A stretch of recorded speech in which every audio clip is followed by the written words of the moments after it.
Okay. So as per industrial point of view जे automation झालेलं आहे, म्हणजे जे आपण जे इंडस्ट्रियल रिव्होल्युशन कन्सिडर करत असतो. What is industrial revolution? Industrial रिव्होल्युशनचे जे काही फेज होते आधी जर बघितलेलं असेल आपण, तर इंडस्ट्रीमध्ये सर्व जे काही वर्क होतं ते सर्व वर्क हे मॅन्युअली हँडल होत होतं. ओके, प्युअरली मॅन्युअली, म्हणजे without any interference of machine. सर्व वर्क जे होतं ते मॅन्युअल होतं.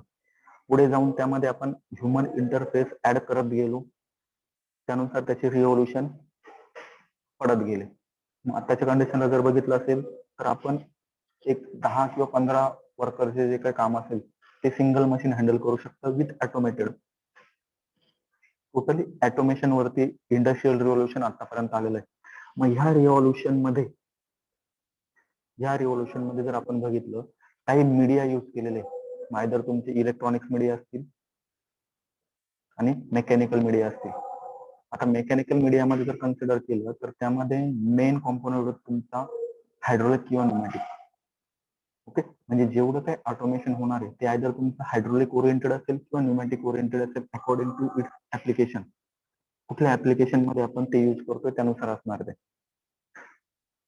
ओके, मग त्याच रिगार्डिंग सब्जेक्ट आहे तुमचा industrial hydraulics and pneumatics. Okay, industrial hydraulics and pneumatics. तर आपण टोटल सब्जेक्ट किंवा सिलेबस काय येतो एकदा बघू. Okay, I think your screen is visible now. तर सब्जेक्ट तुमचा industrial hydraulics and pneumatics. Okay, so basically we are going to discuss regarding 2 topics. First one असेल तुमचा हायड्रोलिक्स आणि सेकंड वन असेल pneumatic. Hydraulics mean totally depending on और working fluid जे असेल it is oil, hydraulic oil. आणि pneumatic जे असेल ते असेल तुमची कॉम्प्रेस्ड एअर. ओके, तर या दोघांचे त्याचे वेगवेगळे पर्टिक्युलर ऍप्लिकेशन आहे. Okay, I can't use randomly any system in any application. कुठली सिस्टीम मी रॅन्डमली उचलून कुठल्या ऍप्लिकेशन मध्ये यूज करू शकत नाही. It has its own advantage और disadvantages. Okay, so it is your subject. So we are going to discuss total syllabus, that is your course outcome. म्हणजे काय, after discussing or after studying this subject, what qualities or what technical knowledge you are going to earn. Okay, so first one असेल तुमचं identify various component of hydraulic and pneumatic system. So which component are going to use in hydraulic system and pneumatic system, we are going to discuss that component.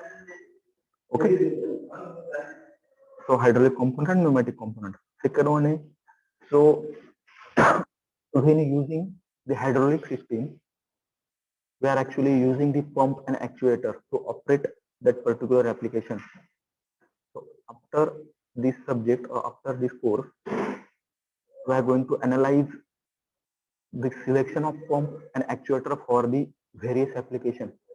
Okay, आपण जे pump example जर घेतलं तर घरी जो pump use करतो तो pump हा एका स्पेसिफिक ऍप्लिकेशन साठी असतो, वॉटर साठी. मग जर वॉटरची कॅरेक्टरिस्टिक चेंज झाली, म्हणजे त्याच्यामध्ये काही डर्ट पार्टिकल ऍड झाले किंवा डेन्सिटी चेंज झाली, विस्कोसिटी चेंज झाली, म्हणजे तुमचं वर्किंग फ्लूइड चेंज झालं बाय डिफॉल्ट. मग त्या वर्किंग फ्लूइड साठी मी कुठल्या टाईपचा पंप हा यूज करू शकतो, मग कुठल्या टाईपचा ऍक्च्युएटर यूज करू शकतो. Actuator is the device which actuates for the application. जे आपण त्याला पिस्टन सिलेंडर असेंब्ली म्हणतो. तुमच्या आयसी इंजिन मध्ये पिस्टन आणि सिलेंडर असेंब्ली होते. It is the types of actuator. Okay, actuator either तुमचं लिनियर ऍक्च्युएटर असेल किंवा रोटरी ऍक्च्युएटर असेल. एक्झाम्पल जर घ्यायचं ठरलं तर जेसीबी डोळ्यासमोर आणा, बेस्ट एक्झाम्पल जेसीबी. जेसीबी मध्ये बघितलं असेल तर नंबर ऑफ ऍक्च्युएटर असतात. ओके, म्हणजे पिस्टन आणि सिलेंडरच्या असेंब्ली असतात. वन साइडने तुमच्या हायड्रोलिक ऑइल येतं, त्याचा जो काही जॉ असेल तो जॉ एक्सपांड होतो किंवा रिट्रॅक्ट होतो. हे सर्व तुमचं ऍक्च्युएटर. देन काही कंट्रोल वॉल असतात. ओके, आता तेच जेसीबीचं एक्झाम्पल घेतलं, एक वॉल ऑपरेट केल्यानंतर तुमचा जे काही जॉ असेल तो एनलार्ज होतो, परत दुसरा वॉल ऍक्टिव्हेट केल्यानंतर दुसरा पुश बटन प्रेस केल्यानंतर जॉ असेल तो रिट्रॅक्ट होतो. हे कंट्रोल वॉल असतं. कंट्रोल काय करता, वर्किंग फ्लुइड हे कुठे पास व्हायला पाहिजे हे आपण डिसाईड करतो. म्हणजे आपला गेम खेळतो त्या गेम मध्ये जी जॉयस्टिक असते, फॉरवर्डला मूव्ह केल्यानंतर तुमचं जे काही ऍप्लिकेशन असेल, व्हेकल असेल ते फॉरवर्डला जाईल, बॅकवर्डला घेतल्यानंतर बॅकवर्डला जाईल, हे इलेक्ट्रॉनिकली ऑपरेट असेल. ओके, आपण जे बघणार आहे ते हायड्रोलिक किंवा न्यूमॅटिक टाईप ऍक्च्युएटर बघणार आहे. म्हणजे आपण पोझिशन चेंज करतो फ्लुइडची, आता फॉरवर्ड असेल किंवा रिट्रॅक्ट असेल as per your control wall. आता हे झालं तुमचं हायड्रोलिक साठी. न्यूमॅटिक साठी वर्किंग मिडियम ऑब्विसली तुमचा एअर असेल. मग एअर कॉम्प्रेस कशी करणार, मग कुठल्या टाईपचे कॉम्प्रेसर असणार, कॉम्प्रेसर मध्ये कुठल्या कुठल्या ऍक्सेसरीज यूज करता. ओके, देन लास्टचे जे काही 2 चॅप्टर आहे, म्हणजे लास्टचे 2 काय तुमचे कोर्स आउटकम आहे, हे totally depend on your practical application. First one आहे तुमचं हायड्रोलिक सर्किट आणि second one means last one आहे तुमचं न्यूमॅटिक सर्किट. आपण जेवढे काही कॉम्पोनंट बघणार आहे, starting from first what is your hydraulic system, hydraulic सिस्टीमचे कॉम्पोनंट काय असतील, ते कॉम्पोनंट कसे सिलेक्ट केल्यानंतर सर्व यूज करून एक ऍप्लिकेशन कसं यूज करा. म्हणजे एक्झाम्पल जर घेतलं तर आपण वॉटर फिलिंग प्लांट असतो, वॉटर फिलिंग प्लांट, मग त्यामध्ये बरोबर तुमची एक बॉटल जी असेल तुमच्या नोझलच्या खाली येईल, नोझल खाली आल्यानंतर किंवा टॅपच्या खाली आल्यानंतर त्यामध्ये बरोबर 1 लिटरच पाणी पडणार. पाणी फुल झाल्यानंतर ती त्याची पोझिशन चेंज करणार, फॉरवर्डला जाणार, ती फॉरवर्डला गेल्यानंतर परत तिथे दुसरी बॉटल येणार, ही सायकल कंटिन्यूस चालू असणार. असे काही प्रॅक्टिकल ऍप्लिकेशन असतात, आयदर ते तुमचं हायड्रोलिक वरती असेल किंवा न्यूमॅटिक्स वरती असतील. या दोन्ही प्रॅक्टिकल ऍप्लिकेशनचे सर्किट कसे तयार करायचे, म्हणजे जसं आपण ग्राफिक्स मध्ये बघितलं होतं, कुठली गोष्ट मी डायरेक्टली 3D तुमच्याकडे देत नाही, एका कुठल्या तरी रिप्रेझेंटेशन मध्ये देत असतो. सिमिलर टू दॅट वन, म्हणजे हायड्रोलिक किंवा न्यूमॅटिकची सिस्टीम असेल, सेम जशी तुमची शॉपिंग कॉम्प्लेक्स मध्ये किंवा मॉल मध्ये जशी फायर एक्सटिंग्विशरची सिस्टीम लावलेली असते बघा, त्याची जी काही ड्रॉइंग असते, कॅट ड्रॉइंग असेल, त्या पद्धतीने एक सर्किट डायग्राम असतो. How to build up that circuit diagram according to its application. जे ऍप्लिकेशन असेल, कुठलंही ऍप्लिकेशन, तुम्हाला सर्व्हिस सेंटर मध्ये कार वॉशिंग साठी गाडी वरती लिफ्ट करायची, मग ती वरती लिफ्ट केल्यानंतर आहे त्या पोझिशनला स्टँड पाहिजे, परत रिटर्न यायला नको, त्यासाठी वेगळं ऍप्लिकेशन आहे. ओके, त्यानंतर तुमचा पिस्टन जो असेल तो फॉरवर्डला फास्ट जायला पाहिजे, रिटर्नला कमी स्पीडने यायला पाहिजे, त्यासाठी वेगळं ऍप्लिकेशन आहे. त्यानंतर तुम्ही लेथ मशीन वरती काम केलं असेल, मिलिंग मशीन वरती काम केलं असेल, मिलिंग मशीन मध्ये पण तुम्ही जो काही मिलिंग कटर असेल ते फॉरवर्डला जाताना स्लोली जाईल, म्हणजे कटिंग करत जाईल एका कॉन्स्टंट स्पीडने, बट रिटर्न येताना फास्ट येईल, ते ऍप्लिकेशन झालं. अशा वेगवेगळ्या ऍप्लिकेशन साठी आपण सर्किट डिझाईन करणार आहे. Okay, so after completing the course you are going to identify or analyze those 6 course outcomes. Okay, next is your teaching scheme. So what is teaching scheme? म्हणजे 3 lecture असतील, त्यानंतर 2 आवर्सचं practical असेल.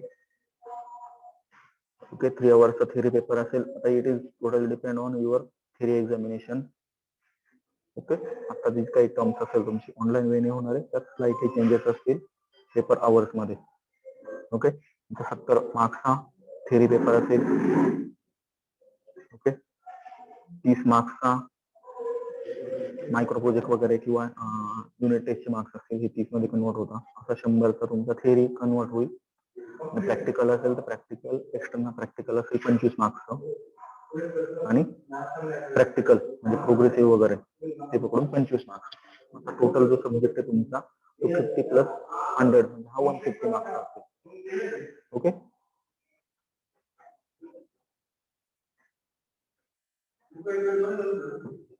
So subject unit number 1, that is your introduction of hydraulic and pneumatic system.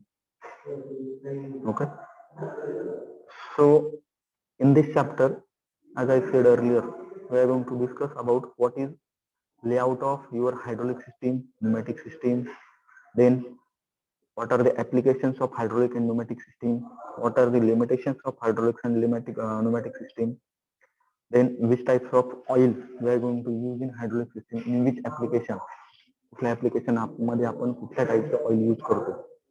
तुम्हाला मी last केस मध्ये पण सांगितलं होतं की आपण जे इंजिन ऑइल यूज करतो ते इंजिन ऑइल तुमचं विंटर सीझन मध्ये वेगळ्या ग्रेडचं असतं, समर सीझन मध्ये वेगळ्या ग्रेडचं असतं एकाच बाईकसाठी. ओके, कारण तुमची जी काही प्रॉपर्टीज असतात प्रॉपर्टीज ह्या सराउंडिंग कंडिशननुसार चेंज होतात, त्यानुसार मशीनिंगच्या कंडिशन पण चेंज होतात. सो प्रत्येक मशीनसाठी किंवा प्रत्येक ऍप्लिकेशनसाठी हे वेगवेगळ्या ग्रेडचं ऑइल असतं. देन काही आयएसओ सिम्बॉल्स असतात, म्हणजे आपण तुम्हाला जे सांगितलं आपण हे सर्व सिम्बॉलिकली रिप्रेझेंट करत असतो.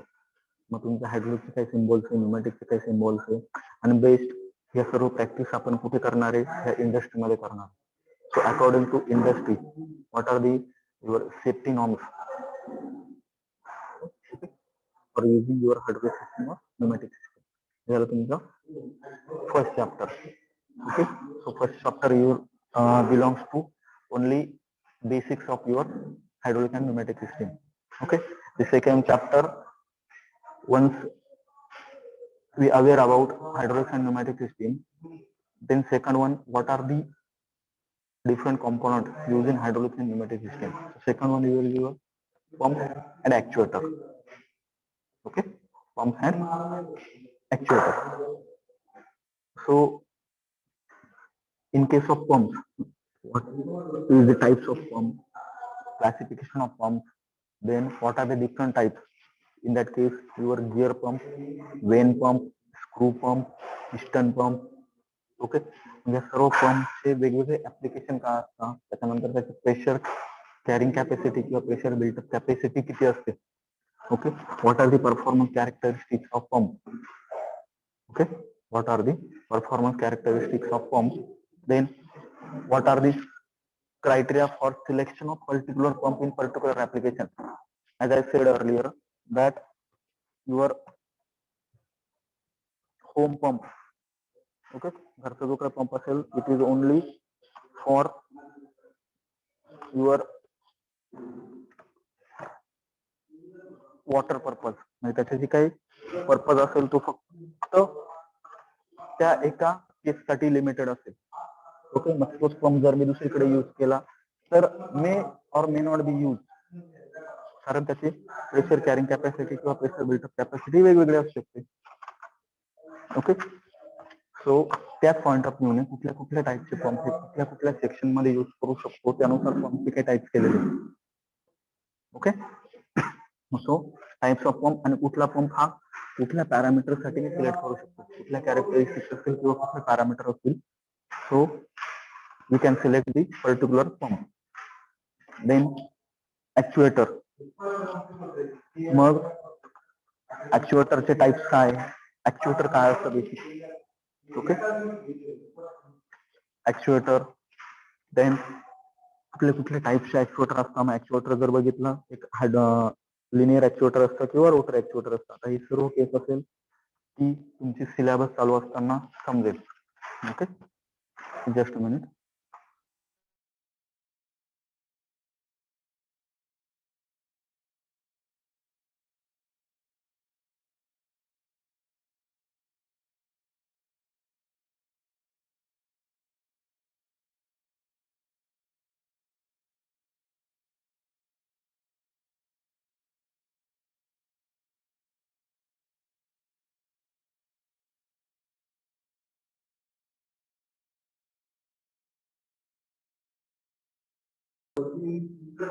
ओके,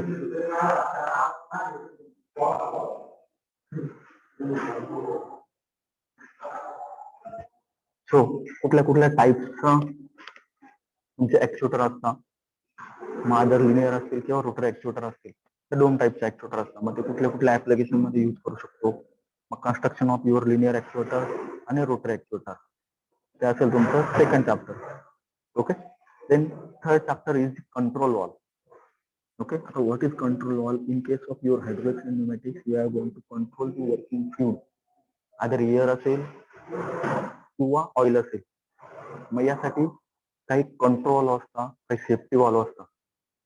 ओके, मग 3 टाईपचे वॉल्व असतात. एक असतं प्रेशर कंट्रोल वॉल्व, दुसरा असतो डायरेक्शन कंट्रोल वॉल्व आणि तिसरा असतो तुमचा फ्लो कंट्रोल वॉल्व. सो या 3 कंट्रोल वॉल्वचं वर्किंग, कन्स्ट्रक्शन, ऍप्लिकेशन आणि त्याचे सेफ्टी फीचर्स काय, कुठल्या कंडिशन मध्ये मी कुठला वॉल्व हा यूज करू शकतो, हे असेल तुमचं chapter number 3. Okay, then pneumatic साठी. ओके, मग न्यूमॅटिक मध्ये काय, न्यूमॅटिकचे कॉम्पोनंट कुठले कुठले. ओके, मग रेसिप्रोकेटिंग किंवा रोटरी कॉम्प्रेसर असते. फर्स्ट तुमचा कॉम्पोनंट असतो तुमचा कॉम्प्रेसर. मग कॉम्प्रेसरचे टाइप्स काय, एक FRA युनिट असतं, जे काही एअर आपण सक करतो, कॉम्प्रेस करतो, त्यामध्ये डस्ट किंवा डर्टचे पार्टिकल असतात, ती सिस्टीम साठी हार्मफुल असतात. So for the efficiency or safety for the system, we are going to filter, regulate and lubricate that particular air. Okay, मग ते झालं तुमचं FRA युनिट. मग ते FRA युनिटचं फंक्शन, कुठल्या कुठल्या टाईपचे वॉल्व्स असतात. ओके, देन कुठल्या कुठल्या टाईपचे ऍक्सेसरीज आपण यूज करतो. आयदर तुमचं ऑइल रिझर्वायर असतील, पाईप्स असतील, फिटिंग्स असतील, गॅस्केट असतील. ओके, हे झालं तुमचं चॅप्टर नंबर 4. आणि 5th आणि 6th चॅप्टर जे असेल ते टोटली तुमचं ऍप्लिकेशन ओरिएंटेड असेल.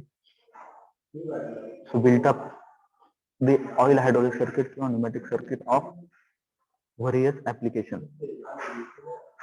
ओके, मग तुमचं स्पीड कंट्रोल सर्किट असेल, regenerative counter, two pump unloading, hydraulic circuit, grinding machine, milling machine, shaper machine, आणि त्यामध्ये काही फॉल्ट झाला तर फॉल्ट डिटेक्शन. सिमिलरली न्यूमॅटिक साठी. ओके, तर हे झालं तुमचा total syllabus. Okay, so first chapter of for 6 marks, second one for the 12 marks, third one for the 16 marks, then fourth one 12 marks, fifth one 12 marks, and again last one for the 12 marks, that is 70 marks syllabus. Okay, so this is all about your syllabus. Okay, wait, attendance तोपर्यंत note करून घेतो.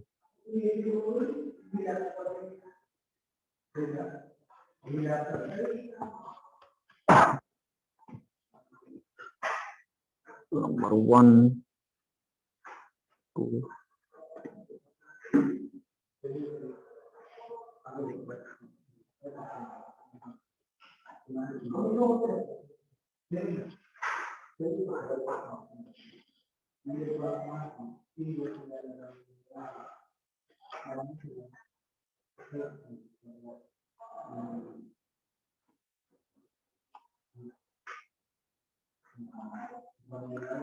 तोपर्यंत कोणाला काही problem असेल तर unmute करून विचारू शकता.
Online time table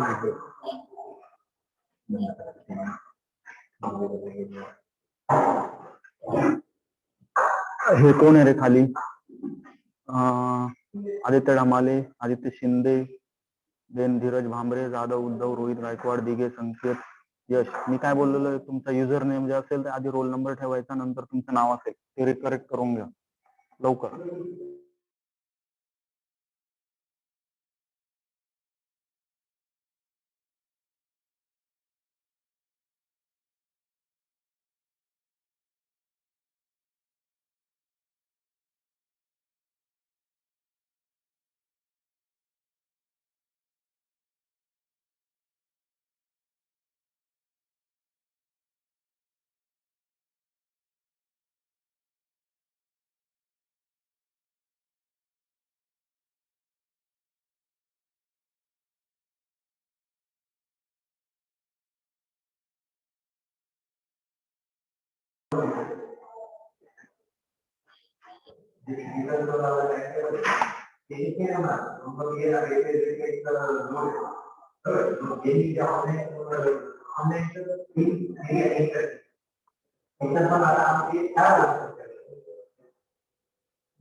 okay.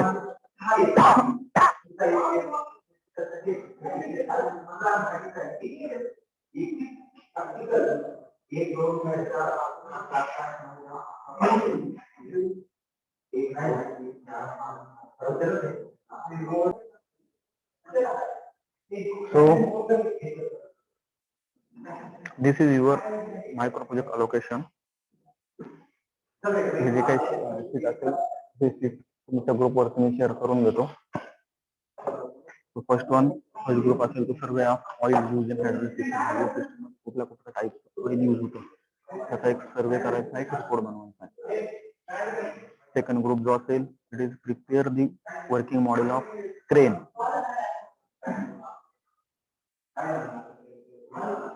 Okay.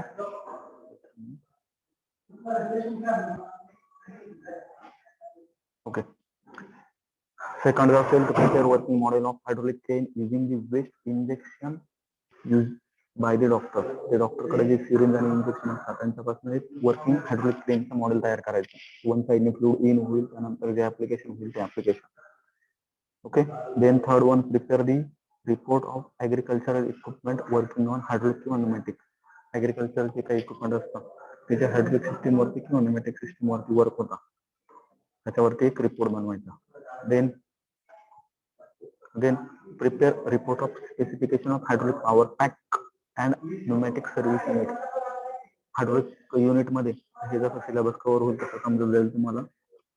Hydraulic unit मध्ये किंवा हायड्रोलिक सर्किट मध्ये जे काही पॉवर पॅक युनिट असते की जे पॉवर जनरेशनचं काम करतं किंवा न्यूमॅटिक मध्ये त्याच्यावरती एक रिपोर्ट बनवायचा.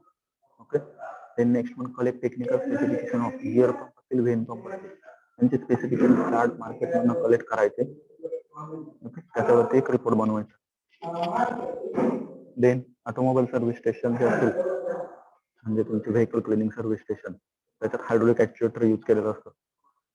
ते ऑब्झर्व करायचं, एक विजिट जाऊन यायची तिथे, त्यावरती एक रिपोर्ट असेल तुमचा. त्याच्यानंतर परत जे काही स्पेसिफिकेशन असेल तुमचे लिनियर किंवा हायड्रोलिक ऍक्च्युएटर आणि ते त्याच्या माउंटिंगचे काही मेथड्स असतात, त्यावरती एक रिपोर्ट असेल.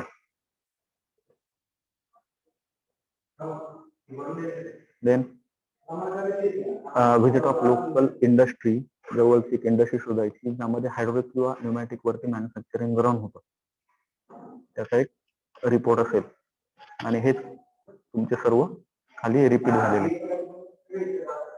याची पीडीएफ मी तुम्हाला ग्रुपवरती सेंड करून देतो.